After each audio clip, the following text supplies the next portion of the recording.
Boa tarde.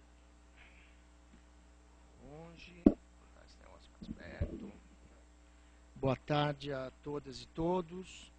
Às 14h20, nós damos início à 10ª reunião aberta ao público da diretoria colegiada da Anvisa do ano de 2012, com as presenças dos diretores, do procurador, o adjunto de diretoria, Dr. Neilton, e demais componentes, a nossa ouvidora, a chefe de gabinete. E eu gostaria de dar as boas-vindas às pessoas que nos assistem aqui na sala de reuniões e também àquelas que acompanham a reunião na transmissão pela internet, que já está funcionando. Nós temos como primeiros itens na pauta requerimentos de apreciação de processos em caráter sigiloso, nos itens 2.2, 2.22, 2.27 e 2.214. 2.14 foram solicitações de sigilo feitas de acordo com a norma, a portaria 616 de 2012, nos prazos regulamentares. E eu pergunto se nesses processos da empresa Herbalife Internacional do Brasil Limitada, da empresa Laboratório Canone Limitada, da empresa Herbalife Internacional do Brasil Limitada, se há alguma ressalva por parte dos diretores. Bom, não havendo, então ficam aprovados os julgamentos em sessão sigilosa, ficando desde já os interessados comunicados que tão logo seja agendado o julgamento, as empresas receberão a comunicação no prazo estabelecido na mesma norma. Temos mais um pedido da empresa Abbott Laboratórios do Brasil Limitada, no item 224, que, segundo o que rege a portaria 616 de 2012, foi feito fora do prazo de antecedência estabelecido na norma. Eu coloco então para apreciação dos diretores a solicitação da empresa requerida de forma intempestiva. Jaime.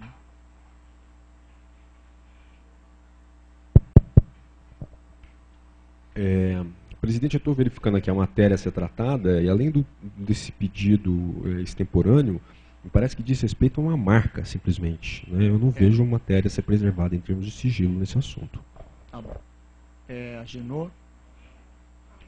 Bom, então, pela intempestividade, considerando aí no comentário feito pelo diretor Jaime, fica negado o pedido de julgamento em sessão sigilosa no item 2224, de interesse da empresa Abbott Laboratórios do Brasil Limitada, implicando no julgamento na sessão de hoje ainda.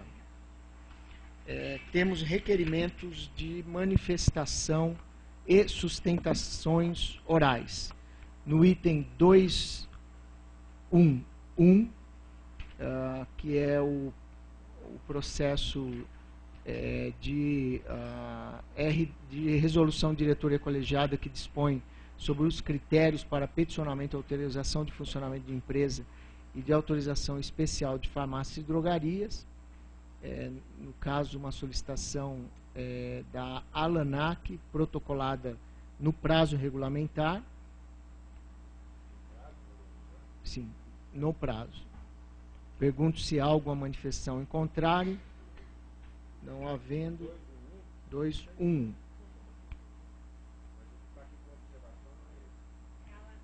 Não. Então, aí há uma outra solicitação nesse mesmo item, por parte do senhor Francisco Rodrigues, da Abrafarma, encaminhada fora do prazo previsto na portaria 616. A minha posição nesse caso é de não acatamento da solicitação de manifestação. Jaime. O relator? Agenor. Então fica negado o pedido de manifestação do representante da Abrafarma, solicitado fora do prazo regulamentar estabelecido pela portaria 616 de 2012, no seu artigo 12, parágrafo 1º. Temos pedidos de sustentações orais no item 2216, da empresa ênfases, importadora, exportadora e distribuidora limitada, o senhor Alexandre Forlan. Alguma manifestação em contrário? Não havendo, aprovado então a solicitação por unanimidade. No item 2220, processo de interesse da empresa Hipolabor Farmacêutica Limitada, solicitação de sustentação oral da senhora Larissa de Melo Campos Souza Pereira. Feita também a solicitação dentro do prazo regulamentado. Alguma manifestação em contrário? Então, não havendo, fica aprovada por unanimidade a sustentação oral no item 2220 da pauta de hoje.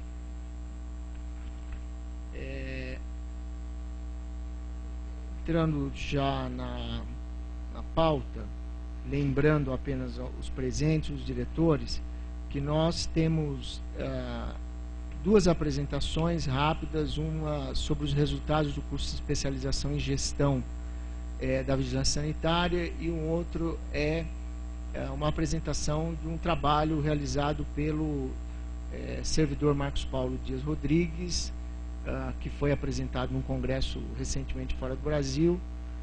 Depois temos uma consulta pública e, na sequência, 20 processos em grau de recurso. Essa é a pauta de hoje e nós passamos imediatamente para o item 1.1. Eu convido a Daniela Oliveira, que é a coordenadora do Núcleo de Gestão do Conhecimento, para uma apresentação sobre os resultados do curso de especialização em gestão da vigilância sanitária, realizado por meio de uma parceria entre a Anvisa e o Instituto de Ensino e Pesquisa do Hospital Sírio-Libanês de São Paulo.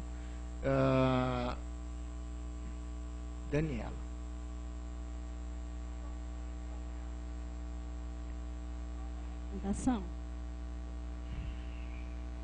Boa tarde a todos os diretores. Primeiramente, eu gostaria de agradecer a atenção de toda a diretoria da Anvisa na realização deste curso e agradeço muitíssimo também a parceria com o Instituto de Ensino e Pesquisa do Hospital Sírio-Libanês, por meio do PROAD, que é o Programa de Apoio ao Desenvolvimento Institucional do SUS, que é realizado com os hospitais de excelência.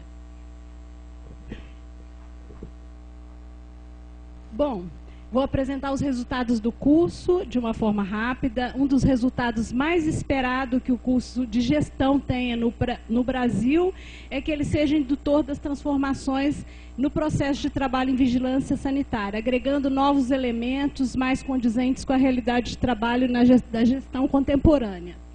Então, o objetivo desse curso foi capacitar os profissionais de vigilância sanitária em gestão, contribuindo para a consolidação do Sistema Nacional de Vigilância Sanitária. Ele terminou agora em agosto de 2012, com perspectivas de continuidade para o próximo ano. Bom, o fato de ter sido realizado com metodologia ativa já permite uma reflexão e um aprimoramento da capacidade de aprendizagem por meio dessa atitude reflexiva e crítica sobre o processo de trabalho em vigilância sanitária, Então, aprendizado baseado em problemas se refere a contextos locais, contextos regionais que são problematizados com vias à resolução destes problemas. Então, e também o curso foi orientado por competências e não por disciplinas isoladas. Gestão do risco, gestão do trabalho e gestão da educação foram as competências desenvolvidas durante o curso, que é um conjunto de habilidades e atitudes que os trabalhadores devem ter na ação em vigilância sanitária. E o curso também trouxe um elemento novo, que é a questão dos projetos aplicativos, que são projetos de intervenção na realidade local. Isso é fundamental para dar resolutividade, mais praticidade e união da teoria às intervenções sobre os riscos. Um grupo de 15 autores, 6 gestores, 30 facilitadores, mais facilitadores de educação permanente e especializandos, congregou aí essa discussão sobre a nova gestão em vigilância sanitária. Isso, para mim, já é um resultado prévio, porque permite a vigilância sanitária, o Sistema Nacional, rediscutir as formas atuais de gestão. Então, esse processo é um resultado muito interessante para nós, considerado como algo importante. O curso iniciou nas nas regiões metropolitanas de Curitiba, São Paulo, Rio de Janeiro, Belo Horizonte, Distrito Federal, né, e Recife, com a perspectiva de termos 300 trabalhadores divididos nessas 6 regiões. Na verdade, tivemos 290, com a perda de 13,8%, desistência de alunos. Isso depois nós vamos discutir o porquê. Infelizmente, perdemos. E é considerada pela educação uma desistência baixa em se tratando de cursos presenciais. O curso, o enfoque dele é 80% presencial e 20% à distância. Paralelamente, foram formados 26 especialistas em processos educacionais baseados em novas metodologias ativas, que não haviam sido antes empregadas na condução dos cursos de vigilância sanitária. A avaliação para nós é importante como um processo reflexivo das práticas educacionais. Não podemos simplesmente ter números de curso e números quantitativos de formação se não tivermos a avaliação dos processos. Então, foram avaliados perfil de competência, método, conteúdos teóricos, processo de ensino-aprendizagem, infraestrutura, e uma outra avaliação por questionário e avaliação por portfólio. O portfólio significa a avaliação do próprio aluno em relação ao processo de aprendizagem. Então, nós temos 258 portfólios de avaliação também. A avaliação em grupo, que foi feita por esses facilitadores, coordenadores do curso e os gestores de aprendizagem, considerou apenas uma síntese aqui de positividades: a riqueza do processo de construção do perfil de competências, o avanço nessa formação em vigilância, considerando outras bases conceituais e metodológicas, o diálogo com a instituição formadora. A Anvisa e o Instituto de Ensino e Pesquisa do Sírio-Libanês têm uma relação de diálogo e integração, muitas discussões e muito trabalho em conjunto. Isso é considerado como um ponto positivo. Os projetos aplicativos como resultados da formação e o que significa a formação em gestão para o Sistema Nacional de Vigilância Sanitária, para o SUS. A gente pensa que qualificar em gestão é algo extremamente importante para formar capacidades, formar massas críticas de trabalhadores que realmente pensem a vigilância num outro formato. A fragilidade considerada no curso, a gente destaca o perfil de ingresso do especializando, que muitas vezes não se dispôs a dar continuidade à presença, né, no curso. Esse perfil de ingresso terá que ser revisto pelas 3 instâncias, né? A visão ainda cartorial de vigilância sanitária versus a inovação na gestão, a falta de governabilidade na aplicação dos projetos aplicativos. A gente pretende que os projetos sejam realmente aplicáveis e não que sejam apenas uma formalidade do curso. E a interação em plataforma, que condiz com 20% do curso, ela não foi satisfatória, infelizmente. As proposições para esse curso: a expansão para todas as regiões do país com necessidade dessa formação. A revisão dos critérios de seleção é fundamental como proposta, uma nova revisão e além de indicação, a A presença de pessoas que queiram fazer o curso, não apenas as indicadas.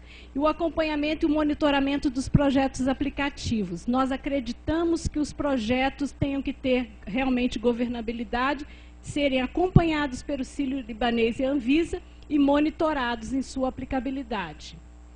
Em relação aos formulários de avaliação, nós tivemos quase 40% dos especializando respondendo e quase a totalidade dos facilitadores, que geraram conceitos positivos em sua maioria, né, 80%, 85%, 95%, em relação à infraestrutura, organização, conteúdo, grupo afinidade, grupo diversidade, oficinas de planejamento, oficinas de visa plenária, narrativas e situações problema. Narrativa e situação problema foram as características mais marcantes do curso em relação a trazer os problemas da região para serem discutidos, problemas de gestão e as dificuldades na contextualização. Em relação à avaliação dos conteúdos, a maioria foi satisfatória, porém, ainda achamos possível melhorar os conteúdos da gestão da educação e da gestão do trabalho, que se refere a todos os processos e as articulações dos gestores com trabalhadores, com a sociedade e com todos os processos relacionados ao trabalho em si, em vigilância sanitária. Os conteúdos de gestão do risco foram os mais enfáticos. Os conceitos atribuídos pelos especializantes, 40% quase dos especializantes que respondeu a esse formulário considera o curso bastante satisfatório. Em relação aos projetos aplicativos, a gente coloca aqui uma síntese que foram realizados 30 projetos aplicativos em todos esses eixos do curso. Alguns projetos se relacionam a diversas áreas de competências do curso, que é a gestão do risco, gestão do trabalho e gestão da educação. Eu vou colocar aqui... desculpa, eu tenho aqui todos os projetos para distribuir, esqueci. Poderia passar, se alguém quiser ler depois. Só uma síntese, a gente considera que os projetos aplicativos são realmente algo fundamental na aplicabilidade do curso. Não adianta aprender formação sem transformação na prática. A gente colocou alguns temas aqui, por exemplo, a região de Belo Horizonte, só um exemplo, tá, gente? Porque são 10 por região metropolitana. Voz da Saúde, que é a proposta de comunicação radiofônica para discussão dos riscos sanitários em unidades de saúde da Rede SUS. Um projeto muito interessante que já está sendo aplicado. A intersetorialidade como uma proposta para fortalecer as ações de vigilância sanitária no contexto da vigilância em saúde, no Recife. Gestão do risco da educação e comunicação e mudança do processo de trabalho, com monitoramento da qualidade de medicamentos fornecidos pelo SUS na região de São Paulo. A inadequada gestão do trabalho em visa no planejamento frente ao desafio do MEI, microempreendedor individual, na região do Rio de Janeiro, isso foi em Duque de Caxias. Monitoramento e avaliação dos planos de ação da vigilância sanitária na região de Curitiba. E estratégias de intervenção no processo de trabalho em vigilância sanitária para a promoção da integralidade das ações de saúde, feito pelos técnicos da Anvisa aqui no DF. Então, a gente acredita que esses projetos devam ser, como proposição, monitorados por nós, pesquisados e acompanhados, para que não seja um mero instrumento de formalidade na conclusão do curso. Agradecemos a equipe de autores que considerou pessoas, né, de formação muito especial nesse país na área de vigilância sanitária, acadêmicos, representantes do CONAS e do CONASEMS, todos os coordenadores do Sírio-Libanês. Destaco a atenção do professor Roberto Padilha e de todos os gestores que coordenaram os cursos na região e de todos os facilitadores que se envolveram nessa proposta. Agradeço também a equipe do NEPEC, e toda a diretoria na realização desse curso. Obrigada. Obrigado, Daniele. Eu só reforçar a importância da parceria com o Hospital Sírio-Libanês. Eu tenho certeza que a presença do Dr. Gonçalo Vecina, do professor Roberto Padilha, o Gonçalo Vecina tem uma ligação histórica e importantíssima com essa instituição, facilita muito a compreensão por parte do Instituto de Ensino e Pesquisa do Hospital Sírio-Libanês do significado do apoio e do desenvolvimento de capacidades dentro do Sistema Nacional de Vigilância Sanitária.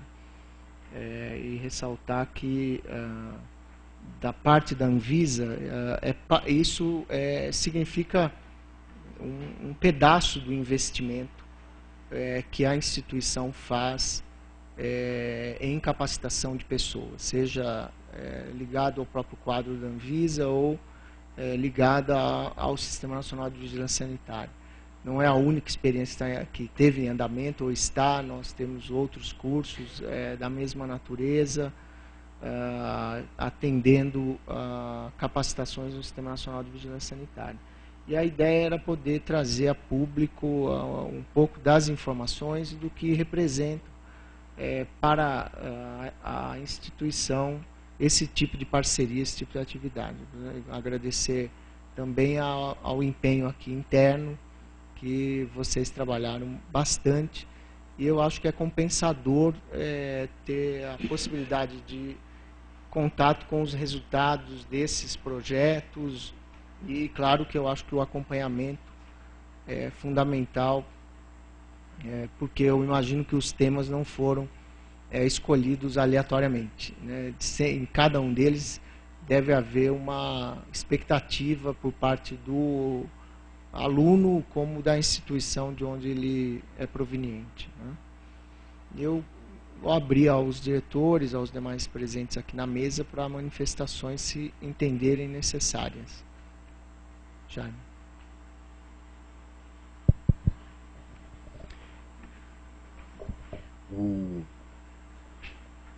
De fato, o NEPEC e o Instituto e o Hospital Sírio-Libanês têm que ser parabenizados por esse projeto.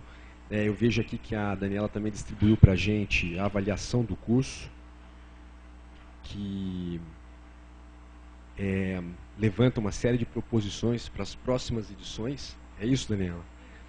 Tanto em matéria de metodologia, quanto em matéria dos eixos norteadores. E eu tenho a impressão que, por ocasião dessa avaliação, também se discutiu uma nova edição do curso para o ano que vem. Você poderia adiantar mais ou menos para a gente o que está sendo discutido em relação a isso?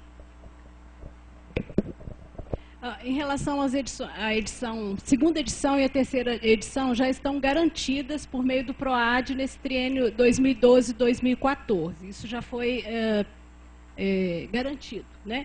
Então, a gente está em fase de definição das regiões agora, para que as outras regiões do norte, por exemplo, que não entraram, né, outras regiões possam estar presentes nesse momento. Então, a gente precisa fazer, junto com o CONAS e o CONASEMS, a decisão e já iniciar o curso. A perspectiva é de março ou abril do ano que vem, já iniciar um novo curso, agora com um acréscimo metodológico, segundo o Sírio-Libanês.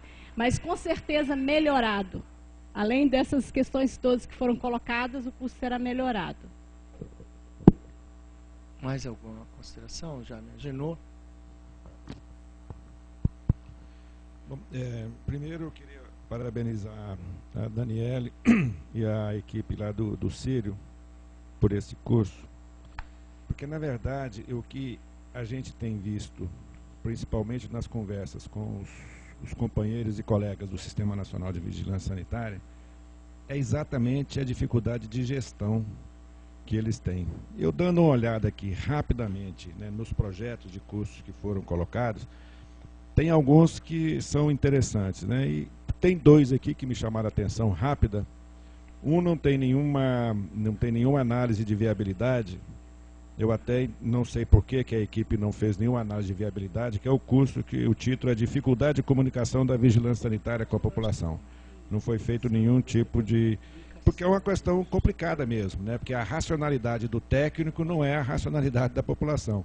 Eu brinco muito e conto muito aquela história do Vencidão, né? Que foi uma ação que o Ministério Público e a própria Anvisa fizeram num supermercado de um interior, e o nome do supermercado era O Vencidão.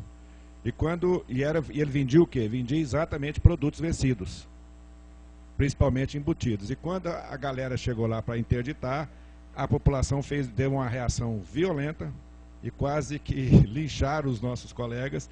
E a questão era isso, que nunca tinha feito mal e que era a única oportunidade que eles tinham de comer aqueles embutidos.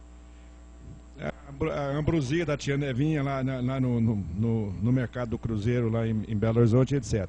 Mas tem um outro aqui que chama muita atenção, que se chama a dificuldade de gestão e execução financeira orçamentária dos recursos da vigilância sanitária. Não vou dizer do Estado, que eu tenho a impressão que isso aí deve ser uma questão de todos os estados, principalmente nas dificuldades, nas conversas que nós temos tido. Nós estamos agora passando por um momento de mudança nas gestões municipais, né? Vários prefeitos mudaram e nada garante que aquele grupo que já estava em formação continue ali. E aí nós temos que discutir exatamente isso, qual o tipo de trabalho que nós temos que fazer de gestão para que ela se torne perene e que possa realmente facilitar o trabalho dos nossos colegas na vigilância sanitária. Porque esse negócio de gestão, quando você discute gestão, tanto do ponto de vista prático quanto do ponto de vista teórico, e se a área não tem prioridade de gestão dado pelo gestor maior, nós vamos ficar sempre naquela discussão de que esse é o problema que nós temos que vencer, sabendo que nós vamos lutar sem vencer. Mas de todo jeito, eu quero parabenizar a todos. Eu acho que fica uma semente implantada nesses quase 300 pessoas de várias regiões metropolitanas, que eu acho que é importante que a gente reforce essa ação. Parabéns, Daniela. Muito obrigada. Eu só queria falar que eu esqueci de agradecer ao Dr. Gonzalo Vecina, e ele foi muito importante para nós o tempo todo. Eu, nesse nervosismo aqui inicial, esqueci de falar disso. Obrigada. Eu tenho certeza que ele não vai te perdoar de forma alguma, viu, Daniel? Bom, mais alguma consideração dos presentes na mesa? Daniela, obrigado. Viu? Bom, na sequência, eu queria convidar para o item 1.2 o servidor Marcos Paulo Dias Rodrigues, que é também o nosso coordenador da assessoria parlamentar e que vai trazer para a gente a apresentação do trabalho de conclusão do curso de especialização em Direito Sanitário da Fiocruz.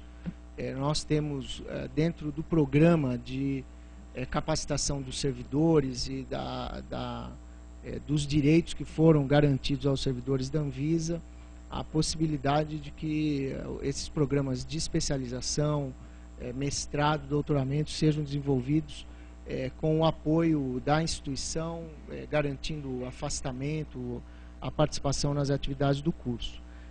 Mas, de qualquer maneira, no caso aqui, sendo a Fiocruz, é sempre uma parceira, também parte do Ministério da Saúde, tanto quanto a Anvisa, e eu tomo a liberdade de convidar a Maria Célia Del Duque para nos acompanhar aqui na mesa também, professora, que é a coordenadora do programa de Direito Sanitário da Fiocruz, onde o curso de especialização é desenvolvido. O Marcos Paulo ele vai falar sobre o trabalho dele e nós vamos explicar por que é que nós entendemos que era oportuno trazer para uma reunião aberta a diretoria colegiada.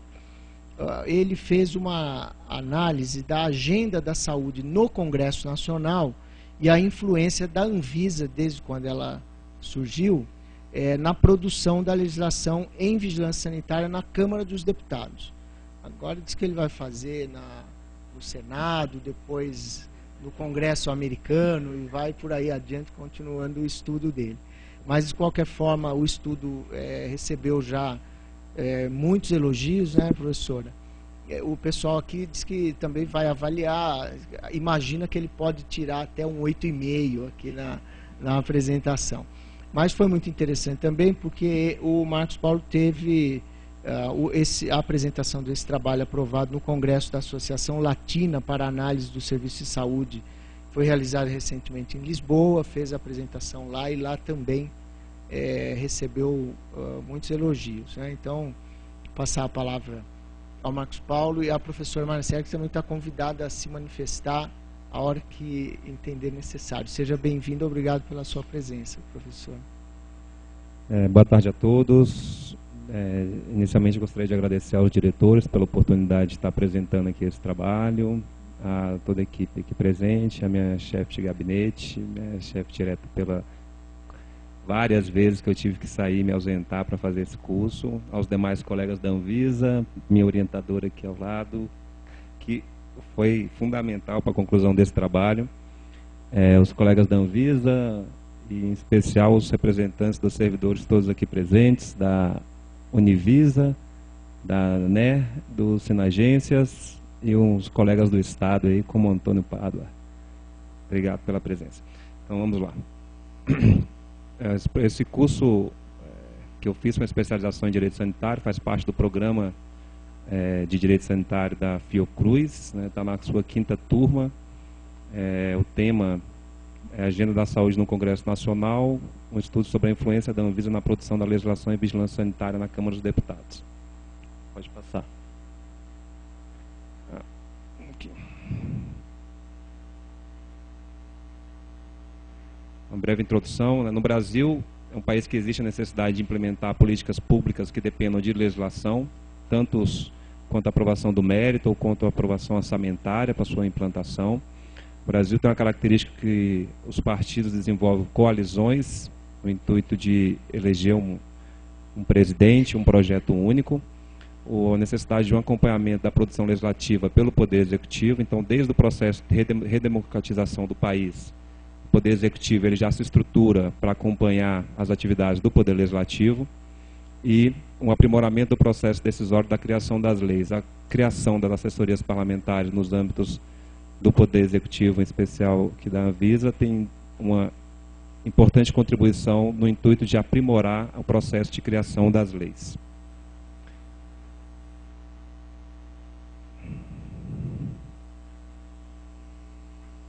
Justificativa do projeto: a existência de proposições legislativas de interesse da vigilância sanitária em tramitação na Câmara dos Deputados, conhecer o perfil dos parlamentares que estão apresentando ou discutindo propostas de interesse da vigilância sanitária, definir uma agenda legislativa da vigilância sanitária, essa agenda legislativa para ser pautada junto ao Poder Legislativo, identificar e classificar as principais comissões temáticas que os projetos tramitam na Câmara dos Deputados, as comissões temáticas que os projetos tendem a passar da Anvisa, identificar o índice de sucesso e insucesso da Anvisa nessa deliberação das comissões, e subsidiar a posição do Ministério da Saúde e, posteriormente, da Presidência da República, para virar uma posição de governo. A pergunta de pesquisa e hipótese: se a Anvisa influencia o Poder Legislativo no processo da produção legislativa em vigilância sanitária. A hipótese foi levantada é que a maior parte das decisões das comissões temáticas da Câmara dos Deputados prevaleceu o posicionamento da Anvisa, consubstanciados nas manifestações da agência frente aos projetos de lei, permitindo responder positivamente a pergunta de pesquisa. O objetivo geral é verificar se a Anvisa influencia o Poder Legislativo no processo de produção da legislação em vigilância sanitária, especificamente nas comissões da Câmara dos Deputados. E aqui o projeto em si tem um marco referencial bem robusto, passou por essas áreas do conhecimento que eu vou citar brevemente os principais pontos de cada um. No processo legislativo, o autor principal desse texto ele faz uma análise sobre como interpretar o sistema normativo existente com base nos valores que foram, ao momento, empregados para aprovação e os fatos que fundamentaram essa aprovação. Ele faz uma avaliação inicial de que, dentro do contexto das ciências políticas, a gente precisa de compreender os valores e os fatos que geraram uma norma legal.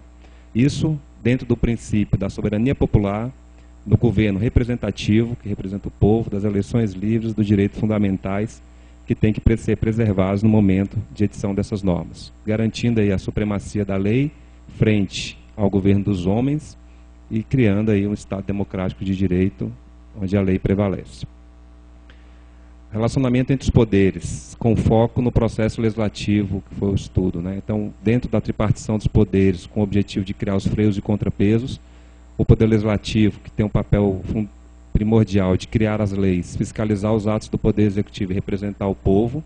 O Poder Executivo, dentro do processo legislativo, o chefe do Executivo tem o poder de sancionar a lei, promulgar, publicá-la, vetar total ou parcialmente esse projeto de lei aprovado no Congresso Nacional, ter a iniciativa de apresentar projetos com alguns temas que são de competência exclusiva, como financeira, orçamentária, organização da administração pública, e o principal instrumento do Poder Executivo, que é a apresentação de medidas provisórias que tem um caráter imediato, legal e imediato.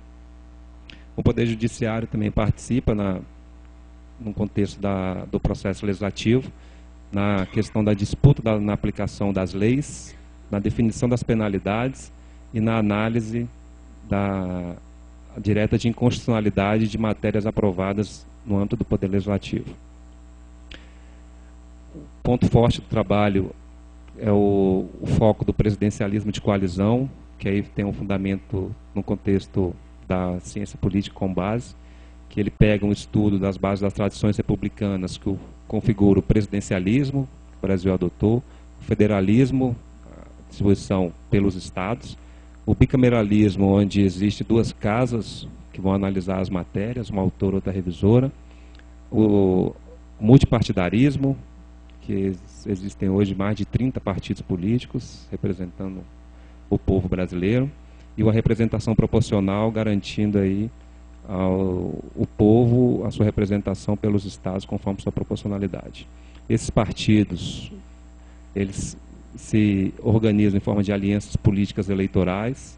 Isso, do ponto de vista partidário, também existe uma organização, e ele tem uma organização também do ponto regional, dependendo da localidade, município, estado, ou no nível nacional, existe a figura dessa aliança política, com o objetivo de criar o governo de coalizão, que aí de pronto já envolve a formação do governo, que aí os partidos que compõem a base do governo são estruturados e ocupam cargos no ministério, os órgãos e assim sucessivamente, construir a governabilidade dentro do Poder Legislativo, maioria na Câmara, maioria no Senado, para construir a governabilidade, fortalecer a governança do chefe do Poder Executivo, para poder implantar as políticas públicas que foram objeto de uma discussão eleitoral e que foi vitorioso. Um outro ponto importante é o poder de agenda que existe, que é a Constituição Federal estabeleceu a supremacia do Poder Executivo nessa questão. Hoje, o Poder Executivo ele tem vários instrumentos que ele consegue pautar a discussão no Poder Legislativo. O Colégio de Líderes, as lideranças partidárias, elas são pessoas que são, de certa forma, os mais influentes do Poder Legislativo, que conseguem definir a pauta de discussão do Congresso Nacional, como a Câmara e o Senado. Um poder de edição de medida provisória, em caso de relevância e urgência, a qualquer tempo. De fato, esse é o poder mais importante que o chefe do Executivo tem, frente ao Poder Legislativo. Tem a iniciativa de apresentar de forma exclusiva alguns projetos de lei e pedidos de urgência na apreciação das matérias, né? Então, no montante de projetos de lei que tem em discussão, o Poder Executivo ele pode solicitar, o chefe do Executivo pode solicitar urgência na apreciação das matérias. E aí ele consegue definir quais projetos serão pautados e discutidos pelas lideranças partidárias e quando, que é o momento, independente, podendo influenciar no pedido de urgência ou não. Isso é vital para a implantação das políticas públicas do chefe do Poder Executivo. Referencial teórico, políticas de saúde e legislação, tem também um capítulo que fala um pouco das políticas de saúde na evolução tempo aí, chegando ao critério legal.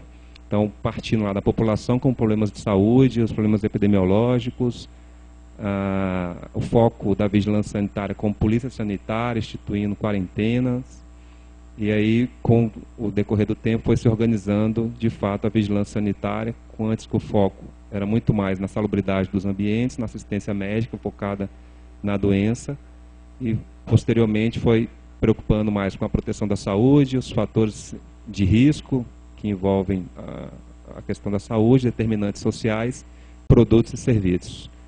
Seguindo para garantir a qualidade, eficácia e segurança de produtos e serviços, com o objetivo de prevenir, eliminar e diminuir os riscos e danos, de preservar, proteger e promover a saúde da população.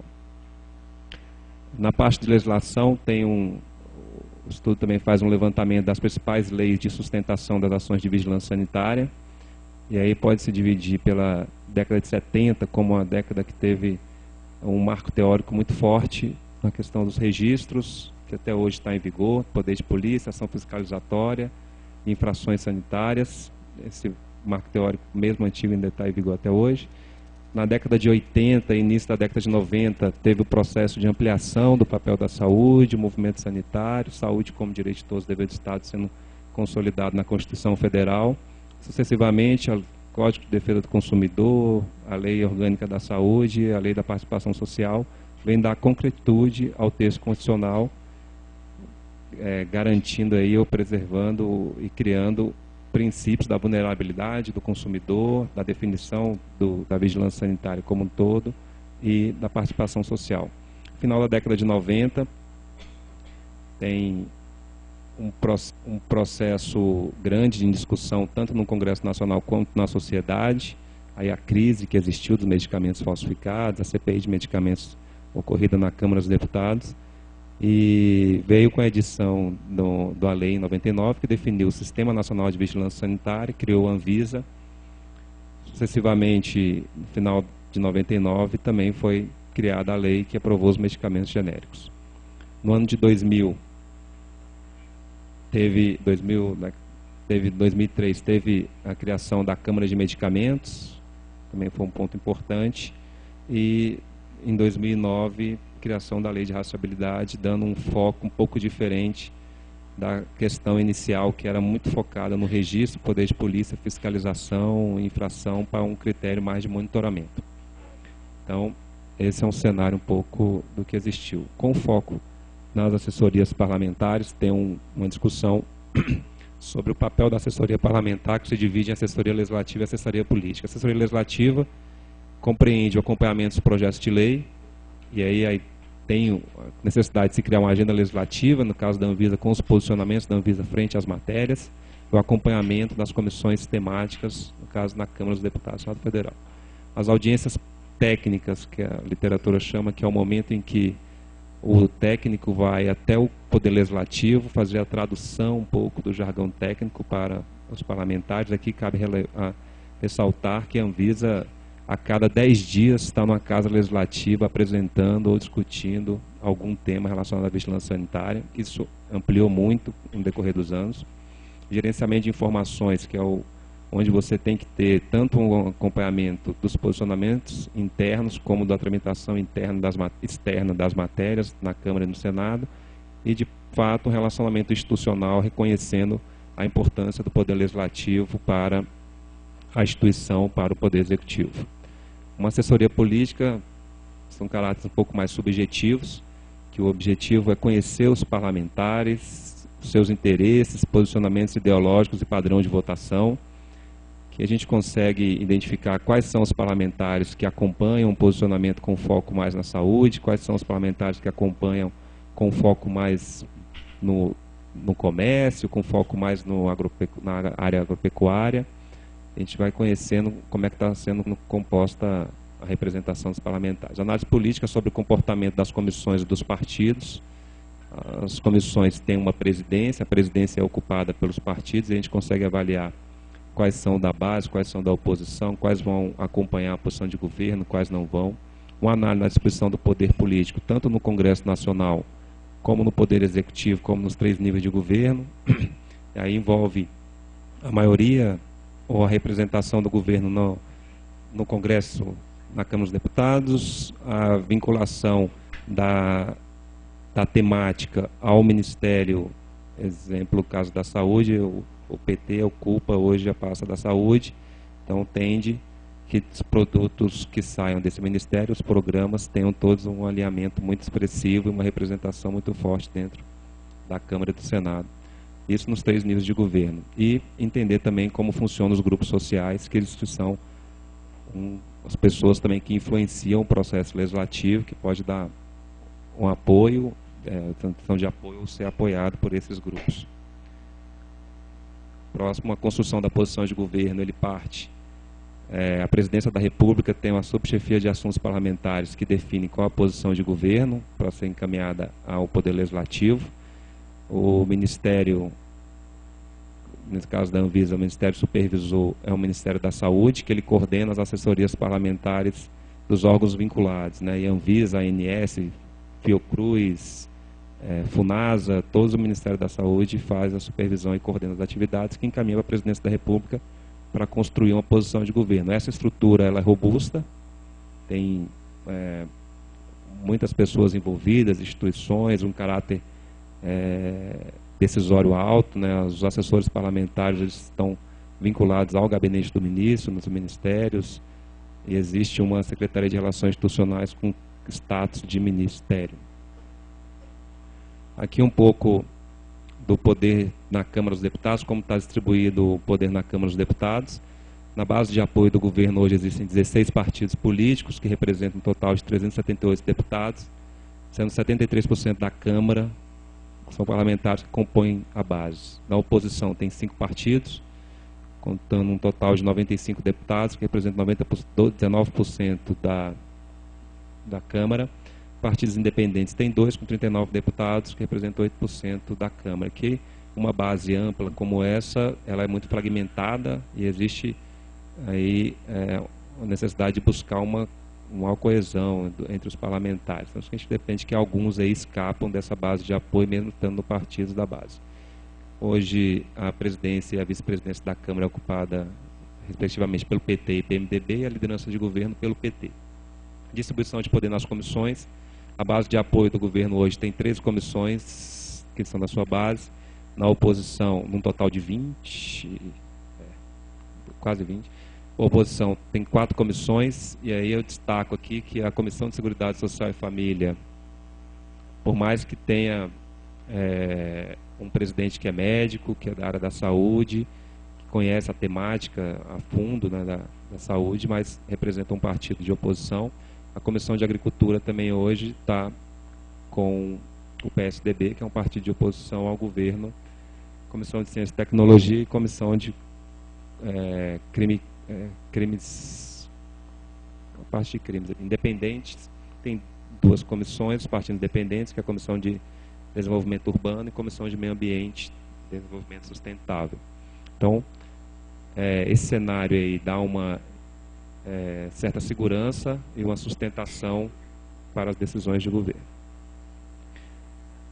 Aí aqui um pouco mais específico sobre os projetos de lei que foram analisados. Então, a metodologia utilizada foi a revisão biográfica, a gente acabou de verificar uns pontos, pesquisa documental nas leis e regimentos, a pesquisa quantitativa, ela foi sobre as proposições legislativas realizadas com base no banco de dados da Anvisa, denominado DataPar, criado aqui na Coordenação de Assuntos Parlamentares da Anvisa.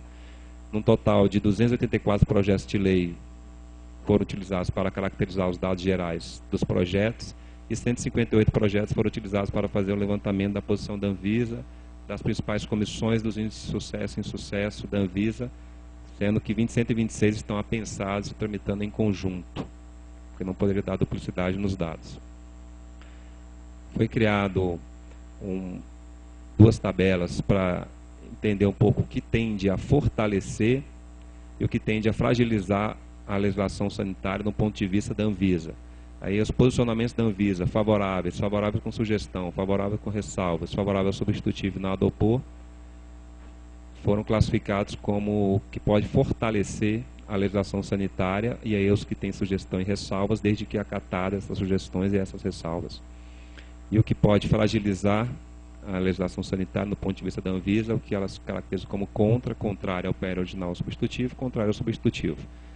Depois dessa classificação do que fortalece e o que fragiliza, foi criado um quadro para classificar se a Anvisa teve sucesso ou insucesso frente às deliberações das comissões. Então, se a matéria foi aprovada e a classificação ela fortalece, a Anvisa teve sucesso. Se a matéria foi aprovada e a classificação da Anvisa ela fragiliza, a Anvisa teve um sucesso. Se a matéria foi rejeitada e a classificação da Anvisa ela fragiliza, teve um sucesso. Matéria rejeitada e fortalece, ia fortalecer, então teve um insucesso. Aí aqui, desses 284 projetos de lei, a gente percebe que estão em tramitação projetos há muito tempo, desde 1994 tem projeto ainda em tramitação na Câmara. O processo legislativo ele é longo várias vezes, demorado, para se criar um consenso para votação, demora muito, né? Então, a gente percebe que ali, no momento em que a Anvisa foi criada, em 99, no ano de 2000, teve uma apresentação razoável de projetos. Assim que mudou o mandato presidencial, em 2003, tem outro início da nova legislatura, tem uma apresentação de projetos também expressivo. Em 2007, outra, e aí em 2011 a gente percebe o grande número de projetos de lei sendo apresentados em tramitação na Câmara. Os anos anteriores, alguns projetos já viraram lei, outros foram arquivados, outros foram rejeitados, então isso é o que está hoje em tramitação na Câmara. Pela Anvisa, hoje já passaram mais de 1000 proposições legislativas que a Anvisa já se manifestou sobre elas. Próximo.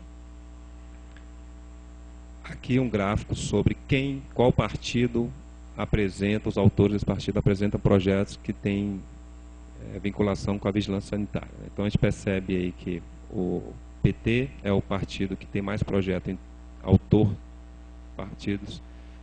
de projetos de interesse da vigilância sanitária, seguidos aí pelo PSDB, que é um partido de oposição. Em seguida vem o PMDB. Então esses 3 partidos são partidos também que têm a maior bancada na Câmara dos Deputados, que representam quantitativo alto de matérias, né? Um dado relevante aí é que o que está em vermelho são partidos que são da base de apoio ao governo, o que está em azul são partidos que são quase em oposição ao governo, verde independente, e os mais claros ali que são partidos que não existem mais.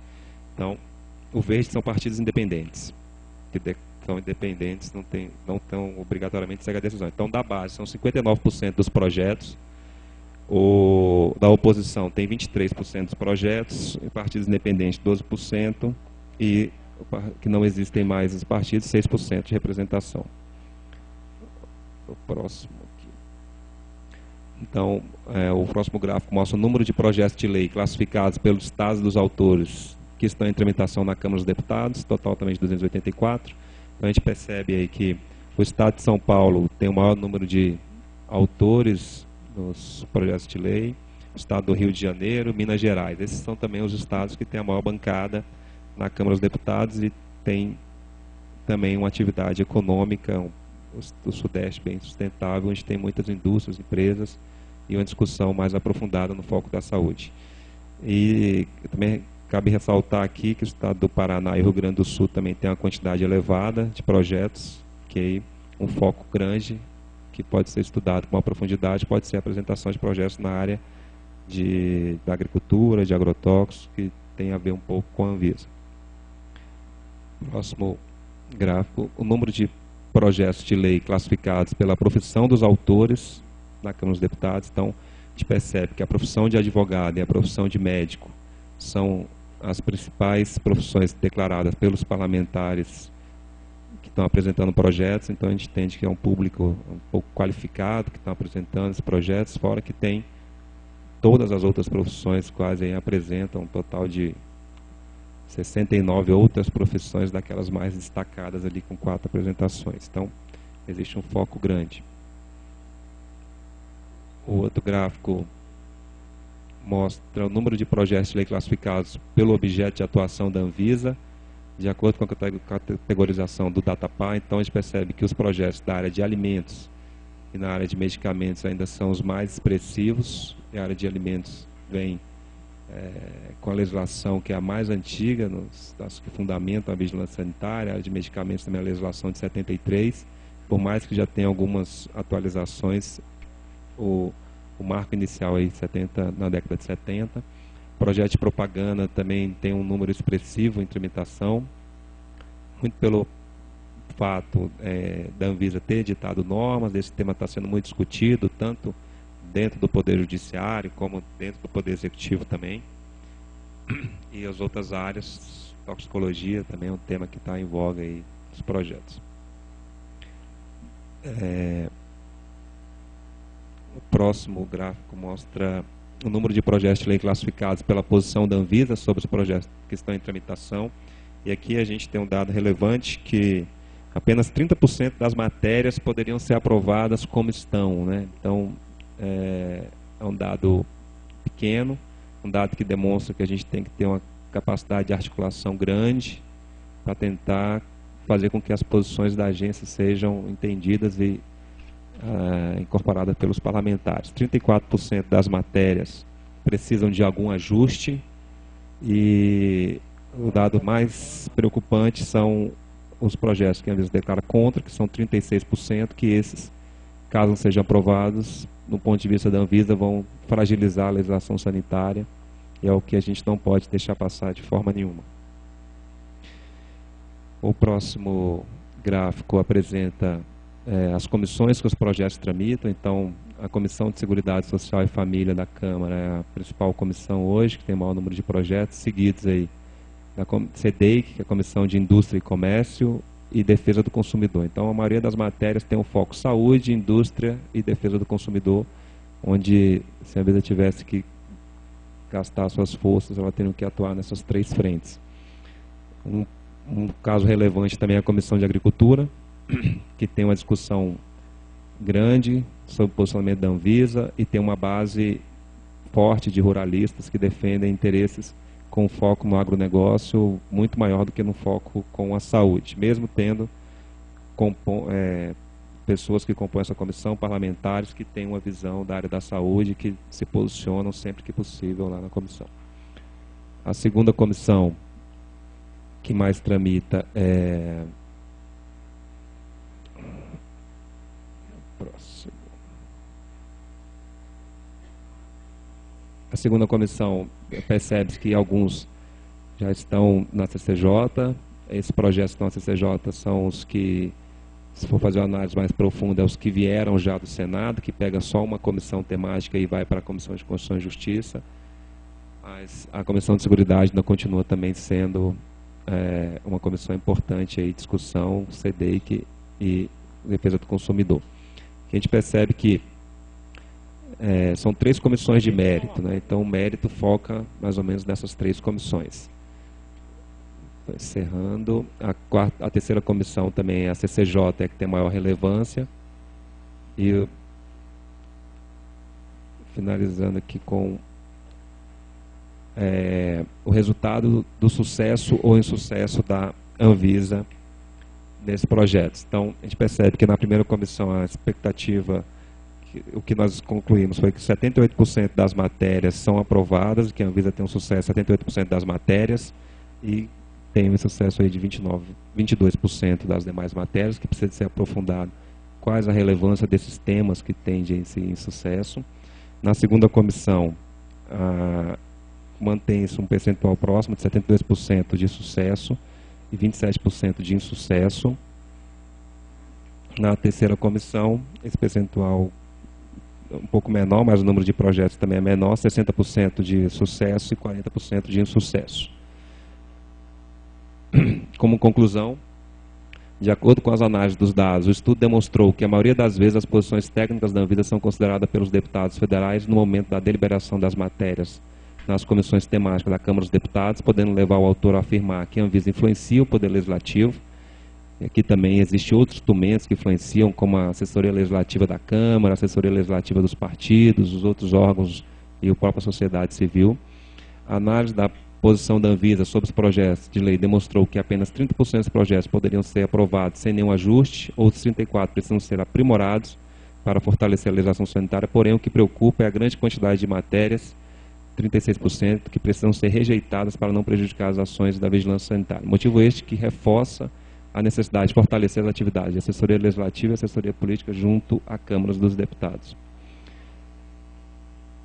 O índice de sucesso obtido de acordo com a definição desenhada para o Instituto sobre a posição da Anvisa está bom, em torno de 78% na primeira comissão, seguida de 72% na segunda e 60% na terceira comissão de mérito, e de 78% na Comissão de Constituição e Justiça, o que demonstra que os índices da Anvisa estão acompanhando os do Poder Executivo, com um todo que está em torno de 83% de sucesso. Então, os estudos demonstram que o Poder Executivo tem 83% de sucesso, no caso da Anvisa conseguimos ali 78%, na casa de 78% mais ou menos. Por fim, mesmo com todas as dificuldades existentes no processo de preservação e aprimoramento da legislação sanitária, concluo que a grande coalizão partidária que foi construída para eleger atual presidente da República, Dilma Rousseff, e manter o desenvolvimento de um projeto político nacional iniciado no mandato do presidente Lula, com a configuração das forças políticas da Câmara dos Deputados, do levantamento dos índices de sucesso da Anvisa, a tendência é que teremos o fortalecimento da legislação em vigilância sanitária no Brasil.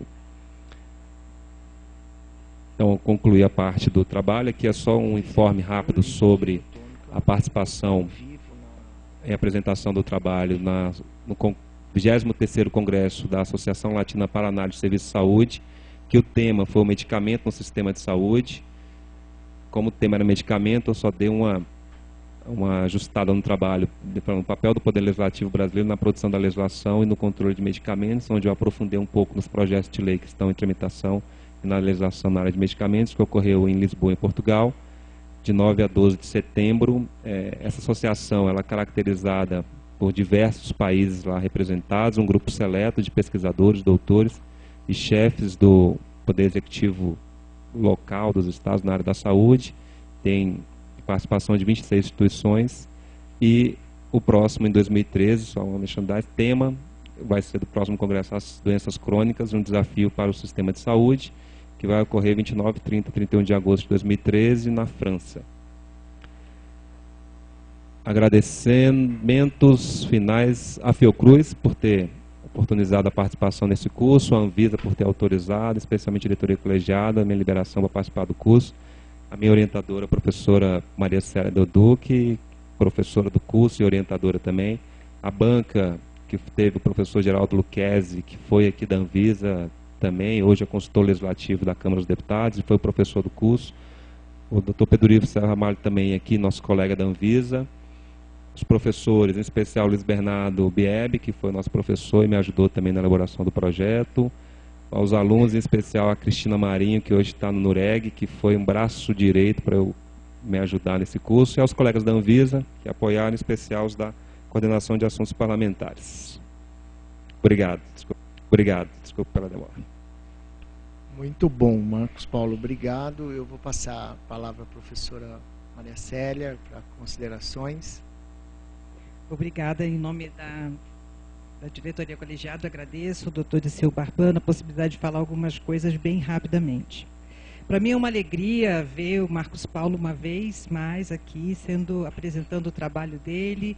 Já foi consagrado na banca, uma banca difícil, né, com o Pedro Ivo e o Geraldo Lucchesi, que não pouparam o Marcos Paulo numa arguição pesada, mas que ele se saiu muito bem com a nota máxima. E depois, imediatamente após, selecionado para apresentar esse trabalho na ALAS. E eu também estive em Lisboa na mesma ocasião, e todos ficaram muito impressionados, porque foi o único trabalho que abordou a questão da produção legislativa nessa área, né? Inaugurando, inclusive, uma linha de pesquisa. Isso, para mim, me deixa muito satisfeita, isso só fortalece o programa de Direito Sanitário da Fiocruz, o curso de especialização em Direito Sanitário, que nós já estamos na 6ª turma, e todas as turmas com alunos da Anvisa, que sempre nos trazem trabalhos muito interessantes, implicados diretamente com a vigilância sanitária. E já antecipando que, em parceria com a Universidade de Brasília, o Departamento de Saúde Pública, ao qual eu também tenho ligações, porque eu tenho também um vínculo com a UNB, que já a partir do ano que vem nós estamos com uma linha de direito sanitário, tanto no mestrado quanto no doutorado. Então, não é só especialização, esses alunos também que quiserem seguir adiante com as suas formações acadêmicas, já podem fazer isso no mestrado e doutorado. E gostaria de aproveitar esse momento de público, Marcos Paulo, para convidar você para escrever, para publicar esse seu trabalho num modelo de artigo, não apenas na Revista de Direito Sanitário da USP, que é uma revista de excelência no tema do direito sanitário, mas também nos Cadernos Ibero-Americanos de Direito Sanitário, que é uma publicação científica da Rede Ibero-Americana de Direito Sanitário. E, mais uma vez, parabenizar e agradecer a oportunidade a todos. Obrigado, professora. Eu espero que a senhora oriente ainda muitos outros alunos da Anvisa na especialização, no mestrado, porque para nós o aprendizado tem feito parte da construção do sistema, como eu disse no início. E, mais uma vez, parabéns, Marcos Paulo.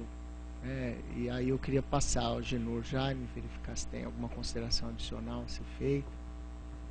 Não é uma consideração adicional, é só São 2 ou 3 curiosidades, né? De quem fez esse estudo acadêmico deve estar bem enfronhado para responder. Primeiro, não, mas é curiosidade apenas. É só curiosidade, né? Primeiro, a gente sabe, né, que o papel das agências reguladoras não é só a questão da Anvisa, frente ao Congresso Nacional, frente às tentativas de interferência por interesses, os lobbies, que a gente sabe que existe muito, né?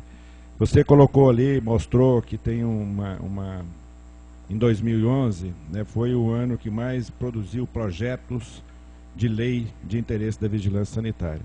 E que a sua hipótese é que permanece a posição da Anvisa. Mas a minha dúvida é essa.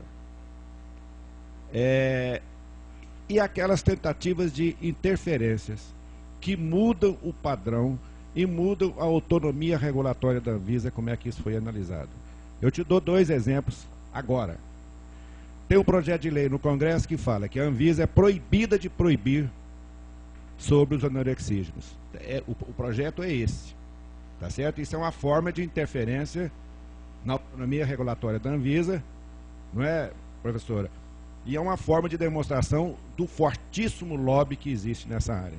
E a outra é um projeto de lei que está na Comissão de Constituição e Justiça, que parece que vai ser o fiel da balança, já que numa das comissões ele foi aprovado e noutra das comissões ele foi rejeitado.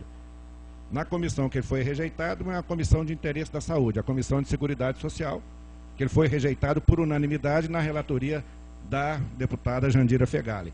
E na Comissão de Agricultura, ele não foi aprovado por unanimidade, não sei quem foi o deputado relator, que aprovou que deveria ser retirado da Anvisa a competência de regulamentar os produtos derivados de tabaco. Quer dizer, tem uma produção alta de 87, mas a interferência dos lobbies e dos interesses não é só em relação à Anvisa, não, em relação a todas as agências, ela permanece viva, tá certo? Permanece forte. E cada vez mais os interesses e os lobbies fazem com que eles interferem. Que vai exatamente na contramão da ideia da reforma do aparelho de Estado na década de 90 de criar as agências regulatórias, tá certo? É da autonomia regulatória, da autonomia na produção daquilo que é a mediação dos interesses entre o governo e a sociedade civil e a população, sem a interferência desses lobbies. Então eu queria ver se você teve a oportunidade de analisar isso. E o outro, só uma brincadeira.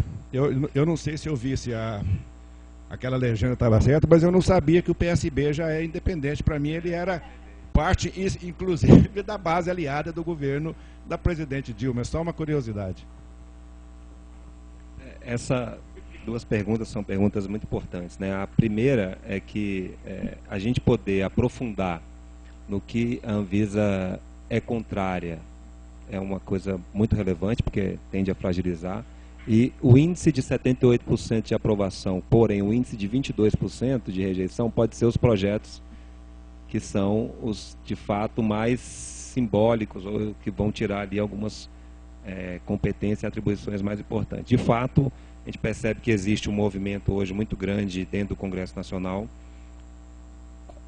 buscando enfraquecer o papel das agências, né? Então, a todo momento a gente é convidado, a todo momento a gente é, de certa forma, exposto a uma situação um pouco constrangedora em alegações levianas ou de grupos de interesse muito focados em tirar poder ou tirar uma robustez que foi criada pelos próprios parlamentares na edição da lei e foi delegada para a agência. Então, um papel que eu acredito que foi fundamental na revisão do nosso planejamento estratégico, que foi mais um valor, que é a capacidade de articulação, que eu acho que esses, principalmente os diretores, o presidente, tem que aprofundar desse valor para tentar garantir que as posições da instituição sejam preservadas. A gente entende que cada ano que se configura uma força política entra no Congresso e algumas coisas são aprovadas e outras não. A gente tem um papel muito grande, não só de tentar aprovar, mas de evitar perdas no que já temos hoje conquistado. Então a gente tem mais poder para segurar e evitar uma perda do que aprovar algo novo. Então esse é um papel importante que deve ser desempenhado. Com relação ao PSB, esse apoio, né, em vários casos, ele não é tão declarado, não existe um documento formal, existe mais umas falas dos presidentes de alguns partidos, mas no primeiro semestre, que foi o período antes da eleição, eles estavam se classificando como independentes na Câmara. Então ali é o aspecto Câmara, eles se classificando como independentes. Hoje eles já estão mais declarados como partido da base de apoio ao governo. Já quer falar alguma coisa? Não, Neilton.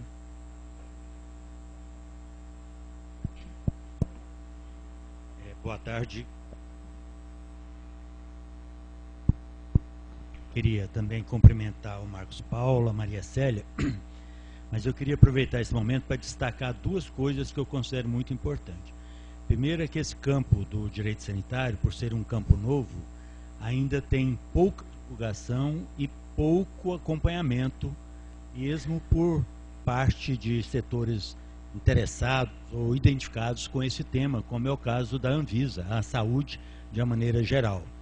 Então, Marcos Paulo, queria propor que com esse trabalho, além de você fazer uma apresentação mais ampla dentro da Anvisa, a gente também pudesse juntar outros trabalhos que foram feitos nesse mesmo campo para desenvolver mais ainda o campo do direito sanitário dentro da Anvisa. Existe no Brasil um esforço grande já de 3 anos para constituir a rede de direito sanitário, saúde e cidadania. A Anvisa participa desse movimento, eu inclusive represento a Anvisa nessa rede. Tem um blog do direito sanitário na BVS, né, que vai completar 3 anos agora, dia 30 de novembro. Está programado um congresso brasileiro de direito sanitário, que a gente já discutiu aqui na nossa DICOL, e que a Anvisa, o CONAS, o CONASEMES e o Ministério da Saúde e a própria BIREM estão sendo as principais instituições promotoras, mas com uma parceria e um apoio grande de outras instituições, inclusive da Fiocruz, Departamento de Direito Sanitário. Então, por ser um campo novo, queria, mais que propor, também pedir a todos aqui que ajudasse a fazer essa divulgação e a fazer uma mobilização nesse sentido. Eu participei agora desse Congresso Ibero-Americano de Direito Sanitário que a Maria Célia dizia, e há um esforço dos países ibero-americanos também de trabalhar fortemente esse campo, muito para além da judicialização da saúde, porque quando a gente fala em campo do direito sanitário, muitos lembram logo e ficam muitas vezes focado apenas na dimensão da judicialização da saúde, que vem crescendo de uma maneira muito expressiva. Então a gente está muito mais amplo do que a questão da judicialização.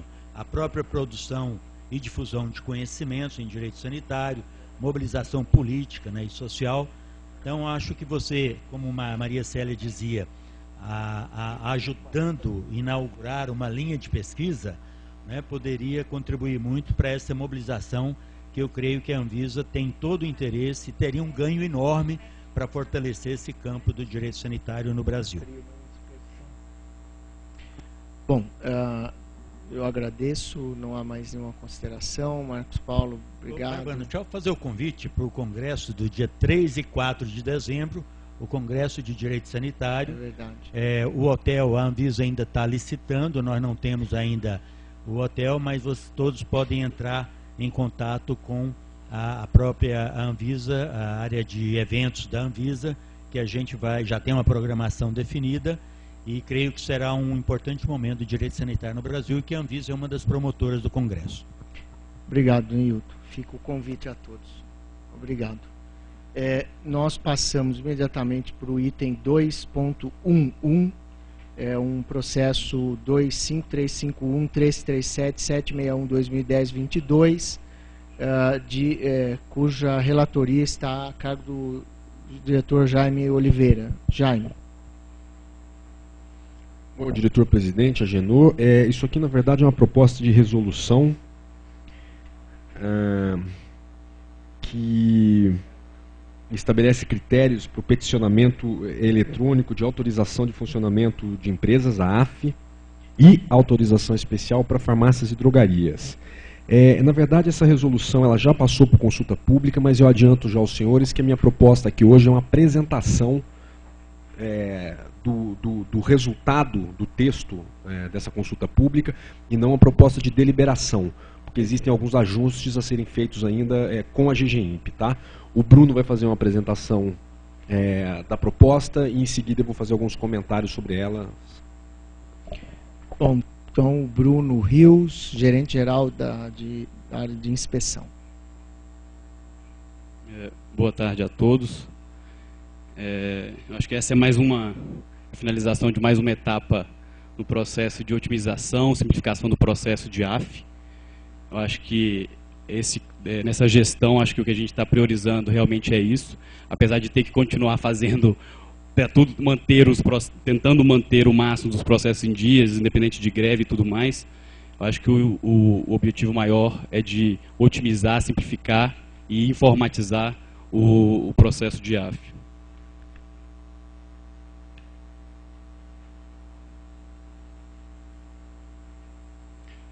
Só como fundamentação legal, acho que para todos não é nenhuma novidade, o licenciamento pela 5991, autorização de funcionamento 6360 e a 9782 é que cria o fato gerador e a renovação anual para, no caso específico, de farmácias e drogarias.